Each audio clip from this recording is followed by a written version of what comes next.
और यहाँ वृंदावन की रज तो महारानी जी की चरण रज है, चरण वंदना वृंदावन की करके और रज लगावे, बहुत लाभ प्राप्त होगा। जो रोज रज का सेवन करता है उसके अंदर भागवतिक परमाणुओं का समावेश हो जाता है और वो परम पवित्र हो जाता है। ऐसा कोई तीर्थ से भी पवित्रता नहीं मिलेगी जैसा भक्तों की चरण रज से। भगवत दर्शन का सर्वोत्तम उपाय क्या है? भगवान के दर्शन करने का सर्वोत्तम उपाय क्या है? भगवत दर्शन का सरल और सर्वोत्तम उपाय दिन रात उनके नाम का जप करो और एकांत में रो, भगवान मिल जाओ। लाडली जी ने राधा माधव चिंतन में लिखा हुआ है कि एक गोपी ने पूछा श्री कृष्ण प्राप्ति का उपाय किशोरी जी क्या है? तो किशोरी जी ने कहा हमने तो केवल आंसुओं को ही समझा है, केवल आंसुओं को ही समझा है प्रीतम की प्राप्ति का उपाय। जो रो रो करके नाम जप करता है, पुकारता है, रोता है, भगवान उसको दर्शन देते हैं। दूसरे नंबर की बात है कि तुम दर्शन के लिए व्याकुल कितना हो। जब तुम्हें न खान पान अच्छा लगे, न सोना अच्छा लगे, कुछ अच्छा ही ना लगे, इतनी व्याकुलता कि जीना भी अच्छा नहीं लग रहा, ये जब मृत्यु प्रिय लगने लगे और जीना प्रिय लगने लगे, इतना विरह हृदय में आ जाए, इतनी व्याकुलता हृदय में आ जाए, उसी समय भगवान दर्शन दे देते हैं। पर पहला उपाय दूसरे उपाय की अपेक्षा ठीक है कि हमारे अंदर विरह भी नहीं है, व्याकुलता भी नहीं, जलन भी नहीं है, पर हम रात दिन नाम जप करते हैं तो अपने आप भगवान आकर दर्शन देंगे पक्का। ना चाहो तो भी आके मिल जाएंगे। देखो मार्कंडेय जी भजन कर रहे हैं, चाह नहीं थी भगवान शंकर और पार्वती जी की, पढ़ के देख लो भागवत में, अपने आप आकर के दर्शन दिए। नर नारायण भगवान दर्शन दिए, सब दर्शन दे देंगे। खूब भजन करो। कहते हैं कलयुग में भगवान के दर्शन नहीं हो सकते, कलयुग है, इसमें साक्षात भगवान के दर्शन नहीं हो सकते। मेरा दृढ़ विश्वास है कि इस युग में भगवान के दर्शन पहले युगों से सरलता से होते हैं। 10,000 वर्ष एक पैर के अंगूठे के बल खड़े होकर दोनों हाथ उठा के, जो हम लोग 1 मिनट नहीं कर सकते, पैर के अंगूठे के बल खड़े होके दोनों हाथ उठा 1 मिनट नहीं कर सकते, वो 10,000 वर्ष मंत्र जपते हुए तब कहीं करदम जी को भगवान का दर्शन हुआ था। यहां 10,000 वर्ष है ही नहीं जिंदगी में, 70-80 वर्ष के खेल है हमारा। इसमें अगर हम निरंतर नाम जप कर लें तो बिना किसी तपस्या के भगवान के दर्शन हो जाएंगे। कह रहे मेरा विश्वास है कि इस कलयुग में भगवान के दर्शन बहुत सरल हैं, सहज हैं, पहले युगों से भी। अन्य युगों के महापुरुष चाहते हैं कि कलयुग में मेरा जन्म हो जाए, थोड़े प्रयास से भगवान के दर्शन, रात दिन नाम, थोड़ा प्रयास है, 10,000 वर्ष वाला प्रयास, और 80 साल के हैं, 80 में 20-30 वर्ष तो सोने के रख लो, क्योंकि अधिकतर बाल्यावस्था ऐसी चली गई। अब जवानी में अगर होश आ जाए और नाम जप कर ले तो इसी से भगवत प्राप्ति हो जाएगी। ऐसा रोज आने लगता है कि आज भगवान मिलेंगे, आज भगवान मिलेंगे। जब भजन परिपूर्ण होने लगता है, भगवान को मिलना होता है, तो हृदय से लगता है आज भगवान मिलेंगे, आज भगवान, आज तो पक्का मिलेंगे। भगवान मिल जाते हैं। भगवान फिर कोई ना कोई रूप रख करके आते हैं और वो अनुभव कराते हैं, मैं हूं, देखो मैं हूं। अपने को तो अन्य रूपों की बात क्या, साक्षात रूप में भगवान शंकर काशी के घाटों में आए, पर ये बस था भूख प्यास सहते हुए, आज भगवान मिलेंगे, आज भगवान मिलेंगे, आज पक्का मिलेंगे। दोपहर की तपती हुई भूमि, जो पूरे घाटों में कोई व्यक्ति न दिखाई दे, नंगे पैर हाथ में त्रिशूल लिए हुए, जटाओं का, सारे दौड़ पड़े, साष्टांग दंडवत।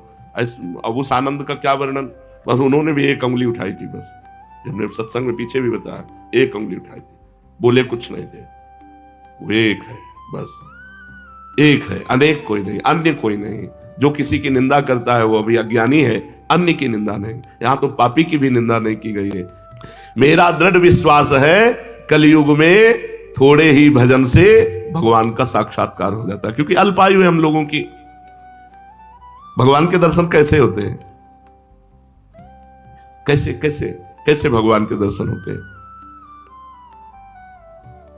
जप से, तप से, बड़ी बड़ी साधनाओं से भगवान के दर्शन नहीं होते। कैसे होते? भगवान मेरे हैं और अब बस मुझे मिलना है, मुझे प्रियाजू से मिलना है, मुझे प्रभु से मिलना है। बस बहुत सरलता की बात है। भगवान मेरे, जितना माँ से प्यार है, जितना बहन से प्यार है, जितना शरीर से प्यार है, जितना पुत्र से प्यार है, उतना भगवान से प्यार हो जाए, भगवान मिल जाएंगे। उनको तो थोड़ा भी प्यार दे दो तो मिल जाएंगे वो, पर थोड़ा भी प्यार नहीं है, कैसे भगवान मिले? कौन भगवान से मिलना चाहता है? किसको व्याकुलता हुई? कौन रात भर जगा भगवान से मिलने के लिए? कौन कई दिन भूखा रहा भगवान से मिलने के लिए?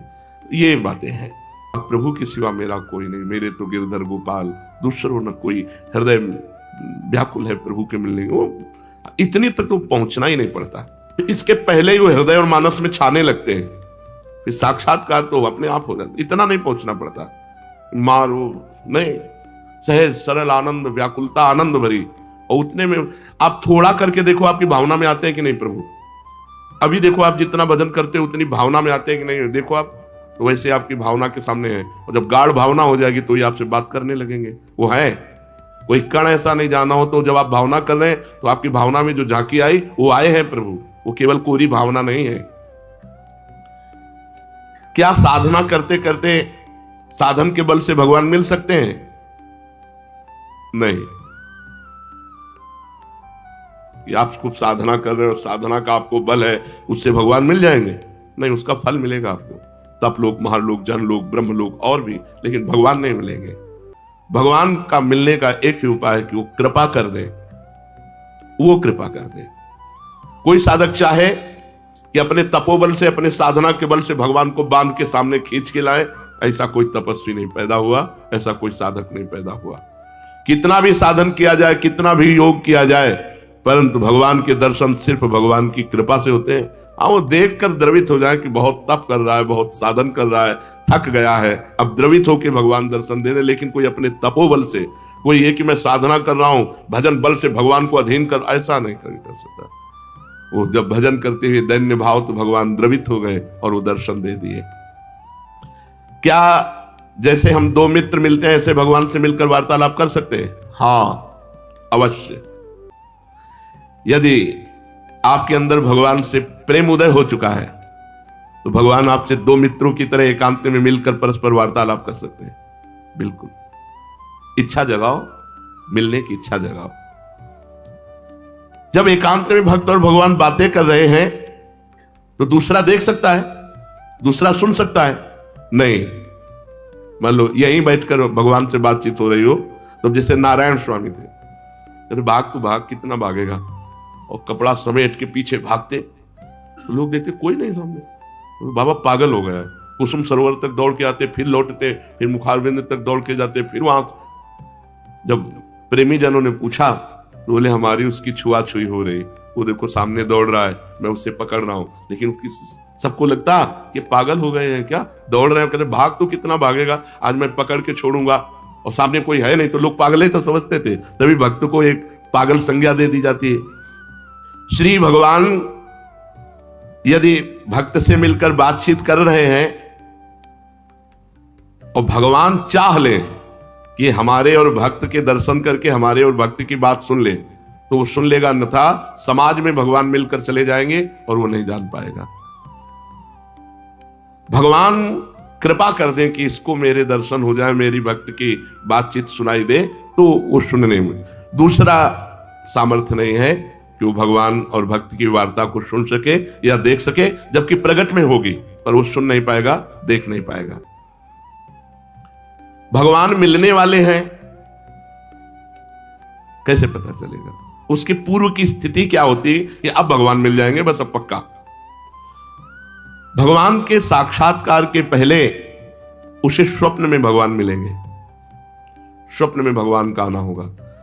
फिर वो बैठे बैठे दिव्य प्रकाश उसके झलकने लगेगा, वो प्रकाश में भगवान की झांकी करेगा, जिसको साक्षात्कार होना। साक्षात स्वप्न में भगवान के दर्शन होना, ऐसे नहीं कि कोई फोटो के दर्शन होना, स्वप्न में ऐसा कि हम देख रहे हैं, बातचीत कर रहे हैं भगवान से।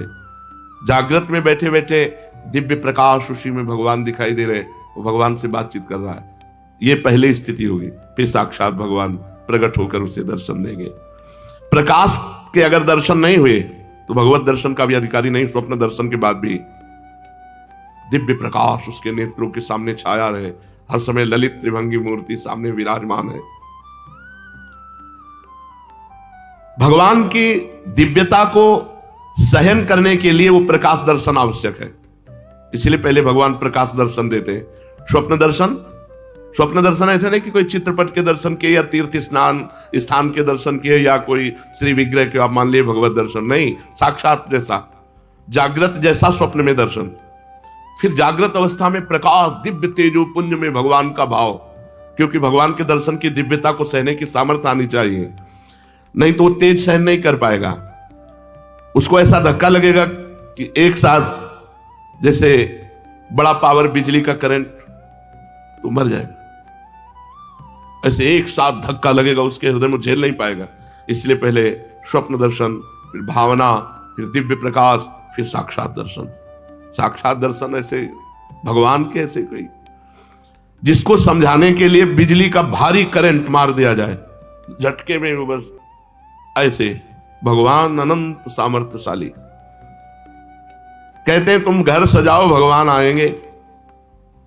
हाँ, तो मन का घर, ये बाहर वाला घर सजाने से नहीं, बाहर आप खूब सजा दो लीप पोत के, तो भगवान यहां मन रूपी घर को, मन से संसार रूपी कूड़ा निकल जाए, दैवी संपदा आ जाए, मन मंदिर बना लो, मन सजा लो, मन के दुर्गुण हटा लो, मन को संसार से खाली कर दो, भगवान आ जाएंगे। क्या भगवत प्राप्ति प्रारब्ध में लिखी है कि तुम्हें जाओ इस जन्म में भगवत प्राप्ति हो जाएगी? नहीं। भगवान का भजन संत समागम के द्वारा प्रारंभ होता है और भजन के द्वारा हमारा भाग्य नया निर्माण होता है भगवत प्राप्ति का। वो पूर्व जन्म से नहीं होता कि अगला जन्म तुम्हें भगवत प्राप्ति हो जाएगी, वो भजन से होता है। क्या प्रारब्ध बाधा पहुंचा सकता है? इच्छा प्रबल हो, भजन कस के हो, भगवान की अनन्यता हो, तो प्रारब्ध बाधा नहीं पहुंचा सकता, नहीं पहुंचा देगा। प्रारब्ध बहुत बुरा होता है।